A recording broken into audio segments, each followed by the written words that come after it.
Welcome back to our Vitalised Daily Devotionals. Thank you for joining me again today as we continue to explore the theme of forgiveness and when we choose to forgive, the freedom that we can experience in our own lives. You know, there is a verse in the Bible in Colossians 3 verse 13, and it says, "Bear with each other and forgive whatever grievances you may have against one another. Forgive as the Lord forgave you." Do you know, the ability to forgive is one of the resources that God has given us, but it's up to us to use it. It is our responsibility. You know, forgiveness is given.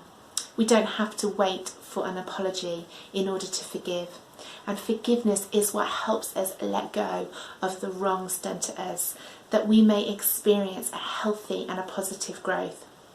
Yesterday we used that analogy of putting the plaster onto the wound, and forgiveness being that choice where we make to put the plaster onto the wound to allow the healing process to begin.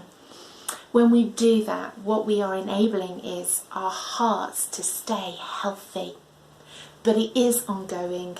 Forgiving someone doesn't mean that you will immediately feel better about what has happened to you. But it does mean that you are making a choice to go beyond it.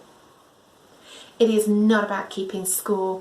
When we forgive, we do not need to keep reminding that person or recounting the event over again. It's not forgetting. However painful and hurtful the experience has been, it can actually help us in the way that we behave and react in the future. And it's not just a feeling.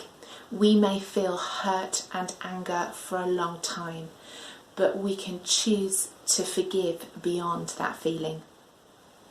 Do you know, forgiveness takes work, but more than anything, it requires a connection to God, the giver of life. And when you acknowledge that your existence matters to God, that you are irreplaceable, that you are essential, that you have purpose, then you can draw on that love and that strength that comes from Him, and it can help you to rise above the pain that others may have caused you and enable you to forgive them and to forgive yourself. Thank you so much for being with me today. Please join me tomorrow as we begin to unpack the final part on this series of finding freedom in forgiveness. See you then.